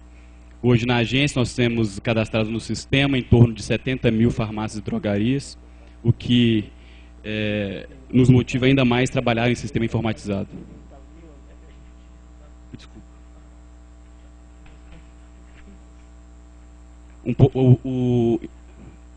O resumo das contribuições da CP 49, nós tivemos 94 contribuintes com 170 contribuições. Dentre esses, 50 foram profissionais de saúde, 14 cidadãos, 13 empresas privadas de pessoa jurídica, 6 integrantes do SVS e outros órgãos, 4 outros profissionais, 4 entidades representativas do setor regulado, aí incluindo as maiores associações da área de farmácia e drogaria, e 3 entidades de classe. O perfil das contribuições, das 170, 33 contribuições estavam fora do escopo da resolução, 29 contribuições, 17% não foram aceitas, e 108 contribuições, 63%, foram aceitas. Aqui nós temos os temas que foram mais discutidos durante a consulta. 50 contribuições concordaram com o texto que foi proposto. 12 contribuições foram relacionadas aos prazos para licenciamento das visas, que hoje cada visa está tentando criar o seu prazo, porém esse prazo está definido em lei, que é de 1 ano. As sugestões eram para que as análises tivessem prazo para serem concluídas pela agência. 6 contribuições reclamando das inconsistências do sistema de peticionamento da agência. 5 contribuições reclamando sobre a exclusividade dessa proposta de se criar, de se ter somente o peticionamento eletrônico. 5 contribuições querendo alterar os documentos, querendo que as visas fossem quem fizesse essa petição na agência. 5 contribuições solicitando a extensão do prazo de validade da autorização de funcionamento, que está estabelecido em lei. 3 contribuições solicitando agilidade na análise. 3 contribuições para incluir na norma as empresas atacadistas. 3 contribuições solicitando um prazo, solicitando alteração do prazo para protocolo que a norma estabelece, que é de 60 a 180 dias. 3 contribuições solicitando maior prazo para recurso, o que também está em lei. 3 contribuições solicitando alteração no valor da taxa ou ausência de taxa. 1 contribuição solicitando AF por empresa e não AF por estabelecimento, e uma contribuição solicitando a divulgação da fila de análise. Eu acho que já é importante eu citar aqui, que eu recebi muitas pessoas me procurando e solicitando que essa mesma abordagem que está sendo feita aqui nessa resolução também fosse feita para as empresas atacadistas, como eu disse, assim que seriam as distribuidoras, e para as outras empresas. Isso já vem sendo trabalhado. A outra resolução, porque essa resolução era específica para a farmácia e drogaria, para as outras empresas, a resolução, ela vem mais ou menos, que a gente vem trabalhando, ela traz, os critérios são muito parecidos com a de farmácia e drogaria, porém, ela deve ser submetida à diretoria e, consequentemente, à procuradoria nos próximos 15 dias.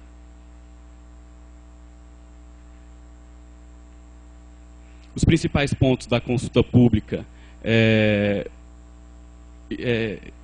principais pontos foi o marco regulatório único, que eu acho que é muito importante. Hoje a gente tem um enorme número de resoluções que tratam do assunto, nem que seja em um único item. Então, nesse caso aqui, nós estamos juntando 3 normas anteriores numa única só.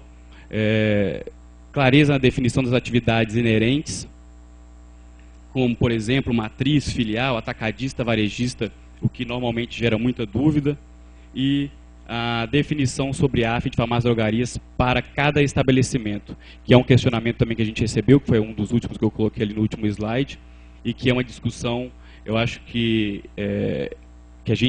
a gente adota para a farmácia e drogaria a AF por estabelecimento, de um entendimento jurídico que vem desde 2001, logo após a criação da agência. Protocolo, a transformação de todos os expedientes em protocolos eletrônicos, o que somente permite o encaminhamento via internet, o que vai nos garantir a diminuição do prazo para análise e da publicação e maior agilidade nos trâmites processuais, inclusive no arquivamento das petições.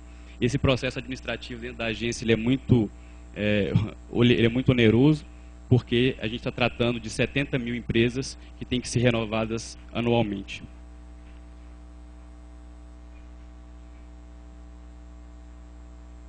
Outro ponto importante é o prazo para a protocolização da renovação. O prazo estabelecido, o que a gente estabeleceu nessa norma, ele é de 60 a 180 dias, anteriores ao vencimento da AF. Hoje, o prazo médio para a conclusão das AFs é de 60 dias, e o que vai nos garantir uma melhor organização da rotina dentro da gerência e possibilitar que as autorizações sejam cada dia realizadas dentro do prazo estabelecido. Renovação automática, esse é um ponto também muito importante. Eu acho que para o setor regulado é o que é o de maior interesse, porque quando realmente existe o atraso por parte da agência, hoje o setor regulado acaba que ele fica prejudicado porque ele não tem autorização publicada. Então, a nossa proposta é de que, caso o protocolo seja realizado dentro do prazo estabelecido e que a agência não consiga analisar dentro do prazo, essa autorização seja publicada automaticamente. E aqui eu gostaria de deixar bem claro que, para que isso seja realizado, a gente depende desse sistema informatizado. Não tem como fazer isso sem sistema informatizado. O número é muito grande, então, se por acaso o atraso ocorrer, vai ocorrer para um número muito grande de empresas, o que a gente depende de um sistema informatizado.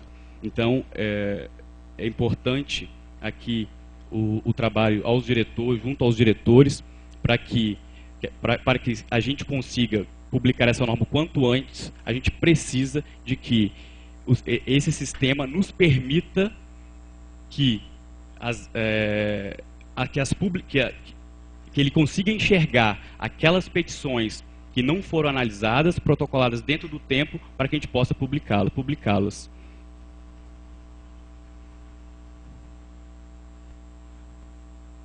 caducidade de AF, a gente colocou, nós temos aí as definições sobre as autorizações que não foram renovadas. Existia também um problema que a gente, até então, a gente não publicava, não tinha isso estabelecido em rotina, ter esse tipo de procedimento de caducar as AFs que não foram peticionadas dentro do prazo. E aí a gente também já cria orientação para a regularização da autorização caduca. E o aperfeiçoamento do banco de dados. Registro e arquivamento de arquivos eletrônicos, agilidade na consulta sobre as atualizações das empresas e ferramentas para gerenciamento de ações em Visa. É isso. Muito obrigado. Jaime. Eu creio, presidente, que a gente tem uma inscrição para sustentação oral, não temos? Ou não? Sim, posso passar imediatamente por mim, tudo bem. ao senhor Henrique Tada, da Alanac.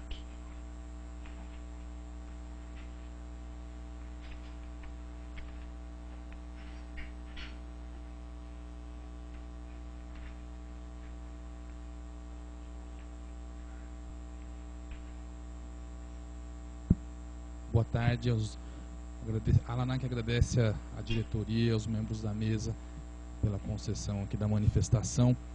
A gente só quer frisar que a indústria farmacêutica nacional apoia, né, a publicação dessa norma, que essa consulta pública, né, evolua para a resolução e que esses pontos apresentados pelo Dr. Bruno sejam implementados, né, o quanto antes, e também deixar uma solicitação, um gancho, né, para que isso também aconteça num futuro próximo para as empresas distribuidoras, para que as empresas distribuidoras também tenham esse caminho de fazer uma renovação automática das suas autorizações a especial de funcionamento, porque atualmente, sem esse documento que é renovado anualmente, as indústrias farmacêuticas ficam impedidas, né, de fornecer o medicamento para a distribuidora.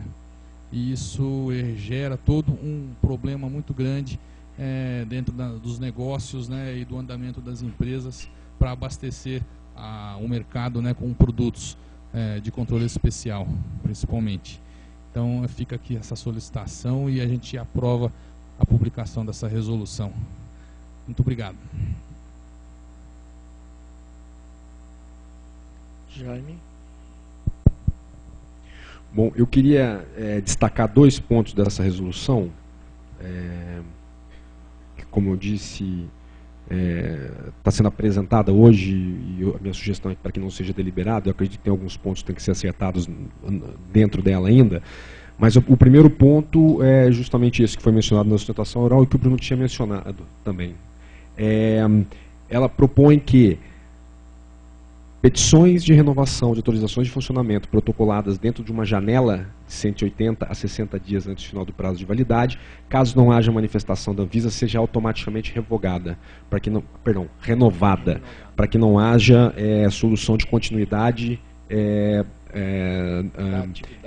na atividade e também no tempo em que a empresa tem as autorizações de funcionamento dela. O sistema informatizado que o Bruno menciona é justamente um apoio informatizado para que essas petições que não foram analisadas ainda com um certo prazo antes do vencimento sejam identificadas automaticamente e sejam renovadas automaticamente, para que não seja necessário fazer entre 70 mil autorizações de funcionamento uma busca quase que diária, ou mensal, ou semanal, atrás dessas autorizações que estão nessa situação, ou seja, que protocolizaram dentro da janela, mas que não tiveram a petição analisada. O Bruno já adiantou, essa mesma sistemática, a GGMP está trabalhando para incluir também na regulação de AFs de outros tipos de atividade que também tem vencimento, a AF não é por prazo indefinido, que também tem vencimento anual. Assim a gente evita a solução de continuidade e fica a cargo da agência fazer o exame das AFs, ou se não fizer, revogar a qualquer momento, quando verificar que aquela AF não poderia estar vigente, não poderia ter sido emitida. Tá? Mas com isso, de qualquer forma, a responsabilidade por manter as AFs sempre vigentes fica na agência e não naqueles que dependem da AF para execução da atividade, como existe atualmente. Um outro ponto importante também em relação a essa proposta é que, a partir dela, o peticionamento para a AF e AE de farmácias e drogarias só pode ser feito pelo sistema eletrônico. Tá? Não a partir dessa resolução, o que se propõe é que não haja mais peticionamento pelo sistema físico, ou seja, protocolo da Anvisa. Tá? Atualmente, Bruno, são 30% das petições, é isso? 30% das petições de renovação de farmácia, de autorização de funcionamento de farmácia e drogaria são feitas dessa forma.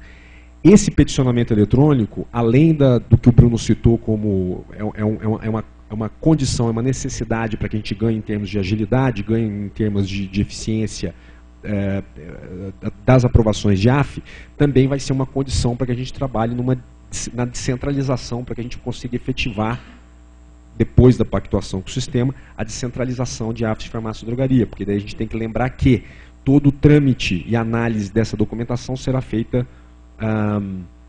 online, por quem quer que receba a atribuição de aprovar as AFs e as AES, ou seja, estados ou municípios, e também não vai haver mais protocolo físico na Anvisa, porque toda o material, todos os dados que têm que ser enviados para aprovação de AF são feitos online pelo interessado, ou seja, pelo proprietário da farmácia ou drogaria. Então são esses dois pontos, a renovação automática e o peticionamento exclusivamente eletrônico, que eu queria destacar nessa resolução. Existem outros pontos aqui que oportunamente eu vou conversar, apresentar para os diretores e também conversar com a GGIMP, porque eu acho que tem ajustes importantes que têm que ser feitos no texto da resolução. E a minha proposta é que, após essa apresentação, ela volte aos cuidados do diretor-relator. Eu vou acertar esses pontos com a GGIMP e apresentar proximamente para vocês, para que haja deliberação. Agenor, alguma consideração? Eliane? Presidente, a ouvidoria quer parabenizar a agência por essa reflexão e a proposição dessa RDC.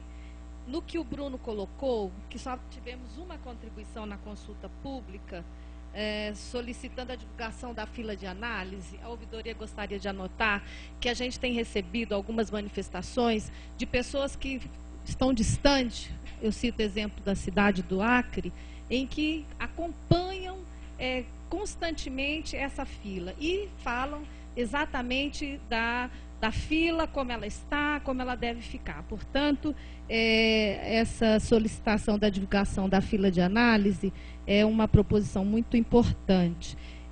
Quando o Jaime coloca também a necessidade que agora, a partir da nova resolução, não haverá mais peticionamento por protocolo físico e sim pela internet, eu gostaria de anotar a importância de uma divulgação da agência junto às visas nos estados, porque as regiões norte, por exemplo, citando, as dificuldades de acesso e a forma de acesso à internet ainda não é corrente e não há muitos fatores que influenciam na dificuldade de acesso ainda à internet, por exemplo, na região norte. Por isso, eu sugeriria que essa divulgação, após a aprovação dessa RDC, fosse feito também um trabalho junto com a Ascom de divulgação nas visas estaduais, para as visas municipais também, informando que a partir da nova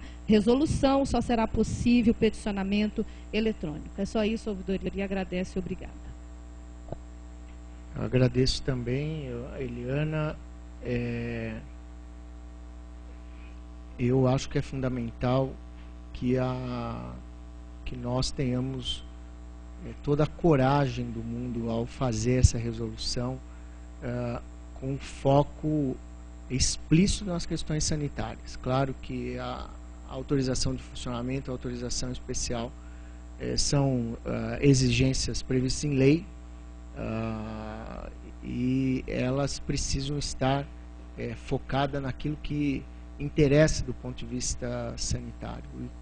E acho que eu queria ressaltar o esforço que eu sei que a equipe da gente está fazendo para isso, é fundamental, né, esse espírito de simplificar, mas sempre entendendo que essa simplificação passa por colher em cada uma dessas obrigações que são estabelecidas para as empresas um significado sanitário que justifique a sua existência, né? E nós sabemos quais são os significados do ponto de vista das autorizações, em torno da consistência de um cadastro nacional sobre esses estabelecimentos e, no caso da autorização especial, cumprir a responsabilidade que é da Anvisa, fixada dessa forma por enquanto, né?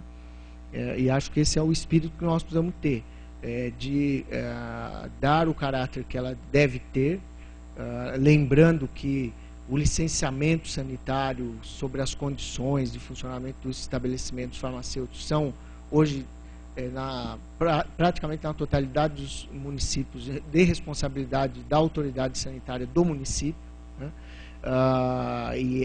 Essa autoridade é que compete a responsabilidade por deixar ou não deixar funcionar o estabelecimento naquilo que se refere às condições sanitárias. Daí para frente, a montagem desse cadastro precisa ser o mais simplificada possível mesmo, né? E acho que é esse o esforço que está sendo feito. E eu queria enaltecer a importância da equipe da GEIMP ter se disponibilizado a fazer essa reflexão, né? E acho que a sua participação nisso é essencial. E espero, Jaime, que ao final nós tenhamos de fato um texto que traduza essa questão e possa ser compatível com mecanismos cada vez mais modernos e eficientes de resposta aos requerentes. Eu imagino, se nós tivermos respostas absolutamente eficientes, ninguém mais vai estar interessado em saber qual é a fila, né? Na medida em que eles poderão ter a certeza de que dentro de prazos razoáveis e estabelecidos, fixados, a decisão será tomada. E acho que também reconhecer que nós, em situações como essa, de um cadastro que tem obrigações sanitárias, nós podemos muito bem fixar o prazo para a própria instituição, que é isso que o Jaime está dizendo, e fazendo com que, se a instituição não consegue, por algum motivo, observar aquele prazo, que essas autorizações sejam automaticamente publicadas e a análise vai ser feita a posteriori, né? Eu acho que nós estamos avançando muito, viu, Bruno, se conseguimos concretizar essas questões. Pois não, pode falar. Opa, pronto. Só para complementar, eu acho que o que a Eliana colocou, hoje o peticionamento manual, ele depende da internet, ele já depende. Então a diferença é que a pessoa hoje ela entra na internet, imprime o papel e nos encaminha. E na verdade ela vai continuar entrando na internet, só que ela vai nos encaminhar via online, ele não vai imprimir o papel e nos mandar. Então, hoje, independente de onde a farmácia esteja hoje, ela já precisa da internet para ter autorização de funcionamento. E o outro é que esse mesmo propósito também está sendo trabalhado nessa nova norma. Então, a gente vem pensando pelo mesmo formato. Claro, a gente vai precisar novamente de um sistema informatizado para trabalhar, que seja ainda mais consistente, porque precisa de anexar relatórios e outras coisas mais para os outros tipos de empresas. Então, mais uma vez, sem sistema informatizado, a gente não consegue agilizar o processo de autorização de funcionamento. Lembrando que 30% das petições sendo feitas com envio de papel, isso significa 21 mil petições anuais, né? E só de proporcionar que essa análise independa do papel, certamente nós vamos ganhar muito tempo com isso. Doutor Henrique, muito obrigado pela sua participação. Eu queria agradecer o Bruno e a equipe da GEIMP e ficar ansiosamente aguardando o texto final para que nós aprovemos e publiquemos a resolução da diretoria colegiada. Obrigado, Bruno. Nós temos na sequência um conjunto de recursos a serem julgados. Estamos chegando aqui a quase 2 horas de reunião. Eu vou propor uma suspensão por 5 minutos e retornamos então às 16 horas.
Comando a sessão, a reunião, nós passamos ao item 2.21, um processo sob relatoria do Dr. Agenor. Aliás, já adiantando do 2.21 ao 2.2,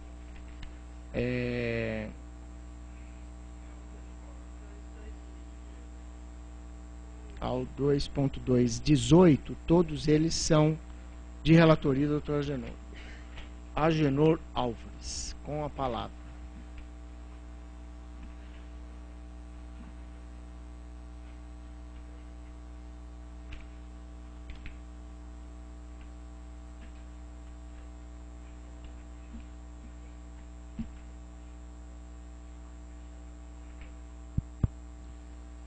Bom,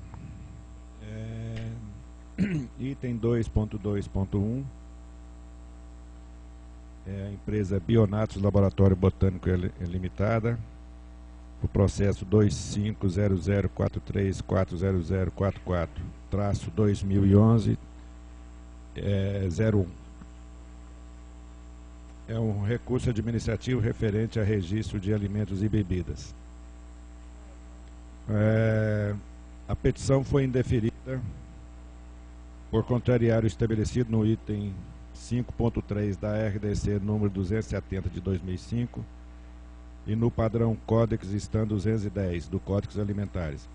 O perfil de composição do óleo de coco não atende àquele estabelecido no Códex, especificamente quanto aos ácidos graxos citados, C8.0, C10.0, C18.2 e C20.0.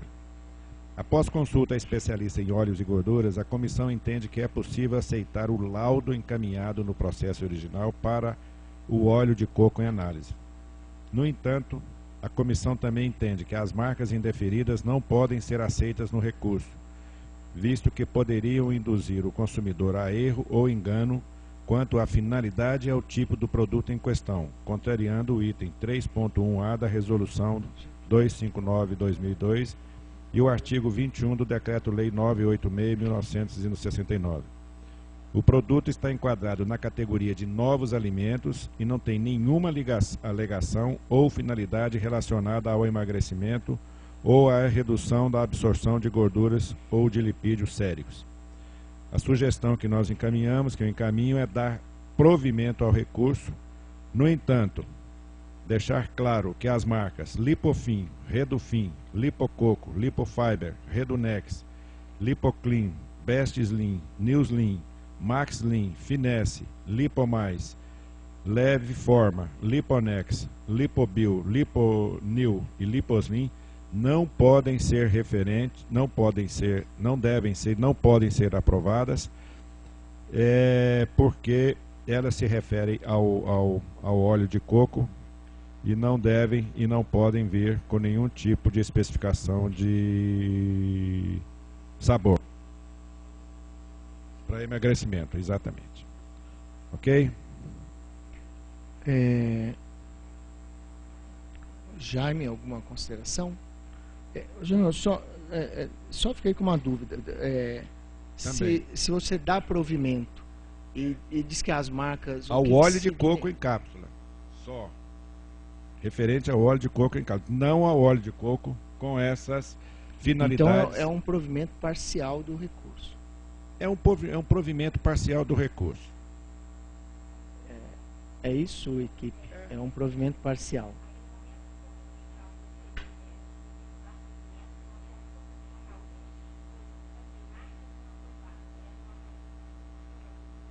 Mas então é um provimento parcial, acatando o registro de um dos produtos, é isso?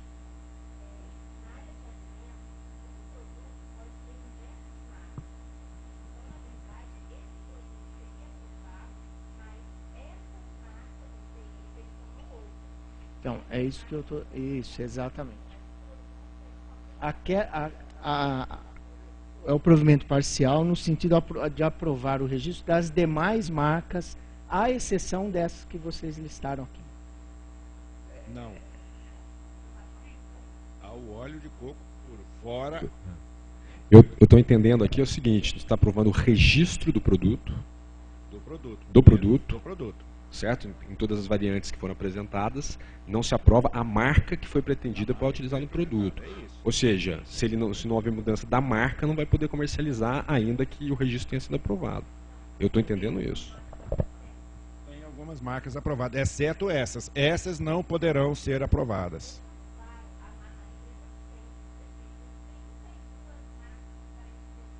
Entendi. Então é isso que eu estou falando. Então é dar provimento parcial ao recurso, aprovando as demais marcas, à exceção dessas que estão listadas no parecer do relator. É isso, Agenor? Tá certo. Jaime? Bom, então fica aprovado o parecer do relator por unanimidade, considerando o meu voto favorável também.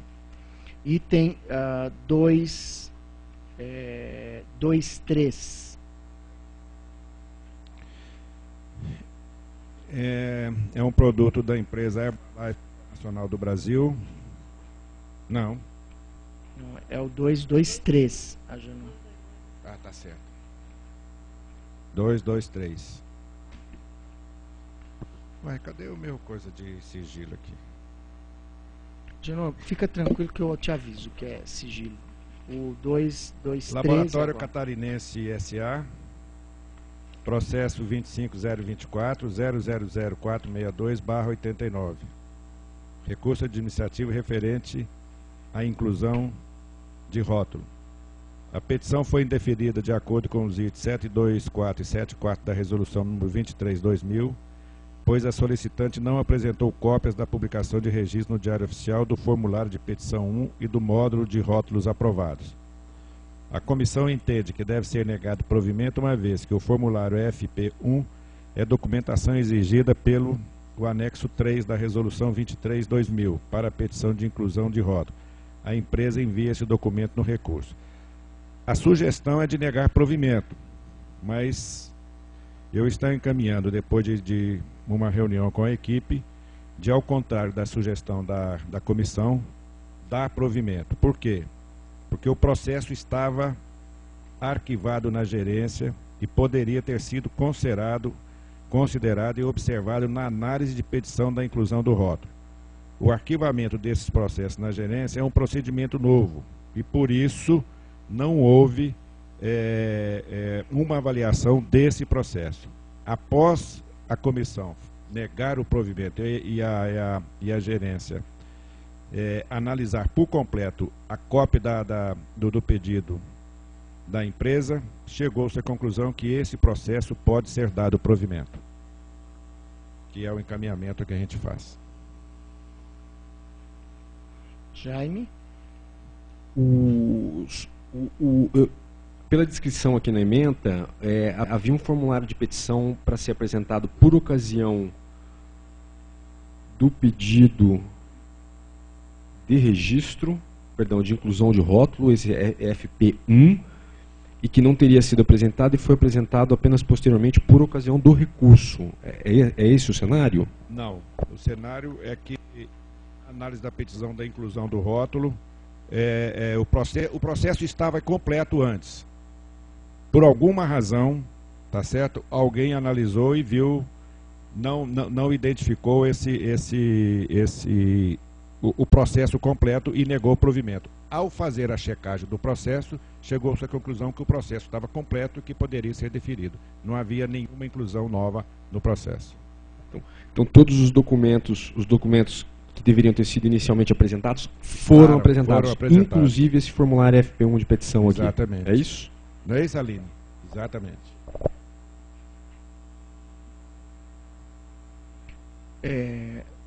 Em votação, então? Está esclarecido, Jaime? Bom, então, Jaime. Eu acompanho o relator. Então, fica aprovado por unanimidade, considerando o meu voto favorável também. O próximo é o 224, que, lembrando que esse item teve um pedido de julgamento de sigilo apresentado intempestivamente. Qual? O 224? Mas que a diretoria não acatou. Então, o próximo é o 224, hoje não. Tá.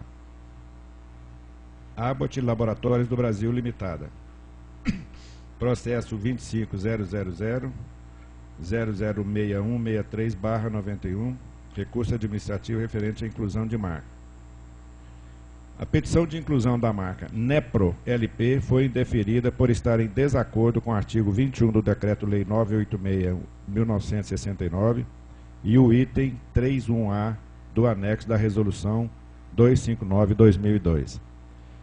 Esse produto que foi pedido a inclusão da marca, ele é um alimento para nutrição enteral. É um produto para situação especial em nefropatia.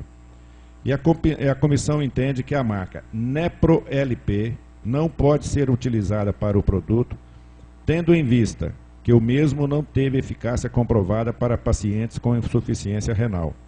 Esse termo, Nepro LP, pode induzir o equívoco da finalidade do produto.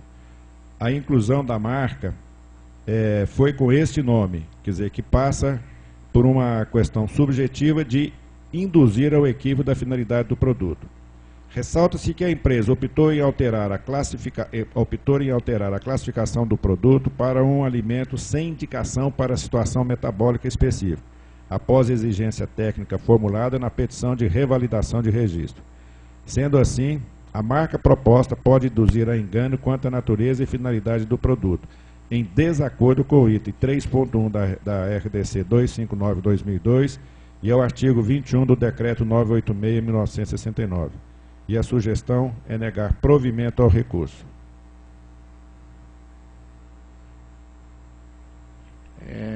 Alguma manifestação? Não havendo, em votação, Jaime. Acompanho o relator. Fica então aprovado por unanimidade, considerando também o meu voto favorável ao voto do relator. Passamos ao próximo item, 225. De novo, a empresa Abbott Laboratórios do Brasil Limitada, processo 25000.110050-2011/2011-74. Repetiu o processo. 2500050-2011-74. A petição foi indeferida com base no artigo 11 da Resolução RDC número 204/2005, por contrariar o disposto no artigo 7 da Resolução RDC número 204/2005 e os artigos 7 da Resolução Não, e os parágrafos 4 do artigo 14, 2 e 4 do artigo 15 e 3 e 4 do artigo 19 da Resolução 44/2011. A empresa não demonstrou que o produto atende aos requisitos de composição essencial para os ácidos graxos láurico, mirístico e erústico e para os açúcares lactose e sacarose, e não justificou adequadamente a adição de L-triptofano conforme solicitado em exigência técnica. A comissão entende que deve ser negado o provimento por não cumprimento integral da exigência técnica conforme prevê a resolução número 204/2005. Considerando que o processo foi protocolado antes da publicação da RDC número 44/2011, foi realizada a exigência técnica detalhada para que a empresa demonstrasse o atendimento aos requisitos da referida resolução, permitindo a adequação da formulação do produto e sua rotulagem quando pertinente. Sendo assim, os itens da exigência técnica estavam legalmente embasados e a empresa não demonstrou erro na análise técnica efetuada pela Anvisa. Além disso, a empresa foi atendida no parlatório a fim de esclarecer as dúvidas referentes à exigência técnica e aos tipos de documento que poderiam ser apresentados em substituição aos laudos analíticos, para comprovação do atendimento aos requisitos de composição do produto estabelecido pela RDC número 44/2011. A documentação do cumprimento da exigência, tanto na forma de especificações quanto na forma de memória de cálculos, não continha as informações solicitadas na exigência técnica para demonstração do atendimento aos requisitos de composição essencial para os ácidos graxos, láurico, mirístico e erústico, e para os açúcares, lactose e sacarose. No recurso, a empresa apresenta documentação nova a fim de atender a lacuna de informação do cumprimento da exigência técnica. No entanto, a empresa não justificou a ausência desses documentos no cumprimento da exigência técnica e, portanto, não existe razão para acatar essa documentação sob pena de descumprimento do disposto na Resolução 25/2008. Por fim, a empresa não apresentou documentação que justifique a adição do L-triptofano na forma conforme disposto no artigo 14 da Resolução RDC número 44/2011. Então, a sugestão é negar provimento ao recurso. Está em discussão. Não havendo manifestações, está em votação. Jaime. O relator? Meu voto também é com o relator, ficando então aprovado o voto de negar provimento ao recurso por unanimidade. O próximo item é o item 226. 226. Isso, 226. Está em discussão.